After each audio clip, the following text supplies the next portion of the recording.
नमस्कार। आज हम एक बहुत ही इंपॉर्टेंट और इंटरेस्टिंग टॉपिक सीखेंगे और वह टॉपिक है कहानी लेखन, जिसे अंग्रेजी भाषा में स्टोरी राइटिंग बोला जाता है।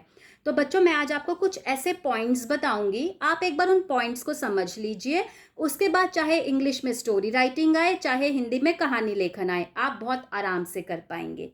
तो चलिए स्टार्ट करते हैं। सबसे पहला और सबसे इम्पॉर्टेंट पॉइंट कोई भी कहानी लिखने का होता है कि हम कहानी हमेशा भूतकाल यानी पास्ट टेंस में लिखते हैं। आप कोई भी कहानी की किताब में देख लीजिए, चाहे वह हिंदी की हो, चाहे इंग्लिश की हो या किसी और लैंग्वेज की हो, कहानी भूतकाल यानी पास्ट टेंस में लिखी होती है। मैं आपको एक छोटे से एग्जाम्पल के साथ सिखा देती हूँ। देखिए, मेरे पास एक यह हिंदी की चंपक है और इसमें सबसे पहली कहानी है एकता में बल। और इसकी सबसे पहली लाइन है, पुत्रु उल्लू चंपक वन में रहता था यानी पास्ट टेंस भूतकाल। एक रात पुत्रु रोज की तरह खाने की तलाश में निकला तो वन के बाहरी भाग में उसने एक टेंट लगा देखा।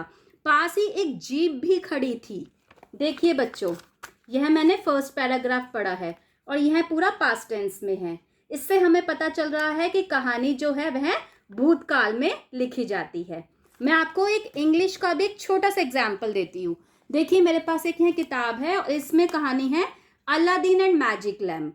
और इसकी देखिए फर्स्ट लाइन क्या है, Once upon a time, a tailor named Mustafa lived in Agrabah, a city of Persia. He had a son named Aladdin. तो once upon a time मतलब एक बार की बात है। एक टेलर यानी दर्जी, जिसका नाम मुस्तफ़ा था, अग्रबाहा जो सिटी ऑफ पर्शिया में है वहां रहता था। He had a son, उसका एक बेटा था जिसका नाम अलादीन था। देखिए बच्चों, आप इसको देख सकते हैं। यह मैंने फर्स्ट 2 लाइन्स पढ़ी हैं और यह पास्ट टेंस में है। तो इससे हमें पता चलता है कि कहानी हमेशा पास्ट टेंस यानी भूतकाल में लिखी जाती है। ठीक है, अब मुझे श्योरिटी है कि आप यह पॉइंट कभी नहीं भूलेंगे। तो अब इसके बाद हमारा नेक्स्ट पॉइंट क्या है कि जब भी आपके पेपर में कहानी लेखन आए तो जो विषय दिया गया हो उस विषय को पहले ध्यान से देखिए और उसके बाद सोचिए। कम से कम 3 से 4 मिनट के लिए सोचिए। उसकी एक रूपरेखा बना लीजिए यानी एक ड्राफ्ट बना लीजिए कि मुझे इस कहानी में क्या लिखना है। इसकी इंट्रोडक्शन में यह लिखना है, उसके बाद इसका क्या उद्देश्य है, उसके बाद मुझे इसका अंत, इस कहानी को समाप्त कैसे करना है। एक बार आपके माइंड में ड्राफ्ट बन गया, मैप बन गया, उसके बाद ही आप अपनी कहानी लिखना स्टार्ट कीजिए। और कहानी लिखने से पहले सबसे पहले आप टाइटल देंगे कि आपकी कहानी का टाइटल क्या है। आप अपनी कहानी का नाम देंगे। बहुत लंबा चौड़ा आपको टाइटल नहीं देना है, छोटा सा आपको टाइटल देना है। ठीक है, तो आपने कहानी का टाइटल दिया, उसके बाद आप इंट्रोडक्शन लिखना स्टार्ट करेंगे।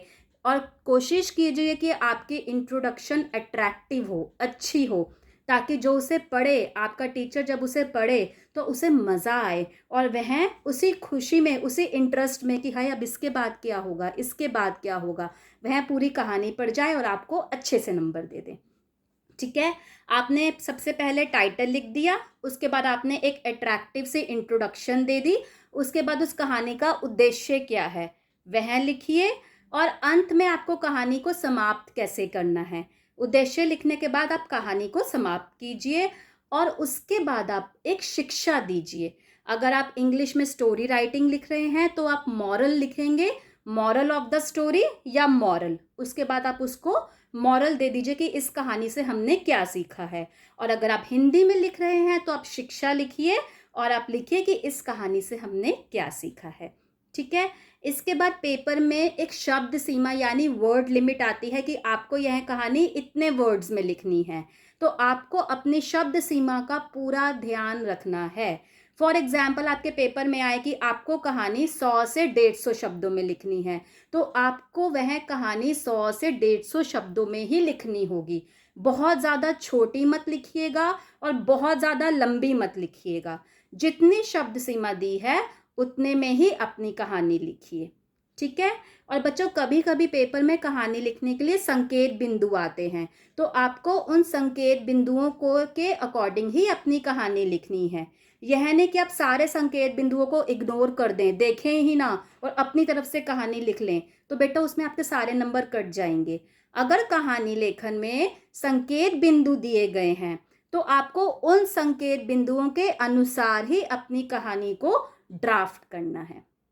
ठीक है, तो कहानी के अंत में हमने शिक्षा दे दी, वर्ड लिमिट का ध्यान दिया और कहानी हमने भूतकाल में लिखनी है। बस इन पॉइंट्स का आप ध्यान दीजिए। अब देखिए मैंने इसको एक ऐसे छोटे से नोट्स में लिख लिया है, तो आप भी अपना कोई डायरी या पेन ले लीजिए ताकि पेपर से पहले आप इनको एक बार पढ़ सकें और अपनी कहानी लिख कर आ सकें। तो सबसे पहले लिख दीजिए कहानी लेखन, इंग्लिश में आप स्टोरी राइटिंग भी लिख सकते हैं। फिर इसमें आप लिखेंगे विषय को समझना, कि कहानी किस विषय के बारे में है उसे समझिए। ठीक है, फिर उसके बाद अपनी कहानी लिखना स्टार्ट कीजिए एक अच्छे से टाइटल के साथ, इंट्रोडक्शन दीजिए। उसके बाद कहानी का उद्देश्य क्या है वह लिखिए, रूपरेखा डाल के उद्देश्य दीजिए। इसके बाद अपनी एक अंत कीजिए, कहानी का समाप्ति कीजिए और शिक्षा दीजिए। अंत में आप शब्द सीमा का ध्यान रखिए अपनी कहानी का। इधर मैंने लिखा है कहानी भूतकाल में लिखी जाती है और कहानी के अंत में शिक्षा दीजिए। तो आप बस इन पॉइंट्स का ध्यान रखिए, इनके अकॉर्डिंग अपनी कहानी लिख कर आइए, चाहे इंग्लिश में स्टोरी राइटिंग आए या हिंदी में कहानी लेखन आए। आप इन पॉइंट्स को अपने दिमाग में रखिए और इसके अकॉर्डिंग कहानी लिख कर आइए, आप बहुत अच्छी कहानी लिख पाएंगे। एक दो बार अपने घर में प्रैक्टिस भी कर लीजिए। Best wishes for your exams.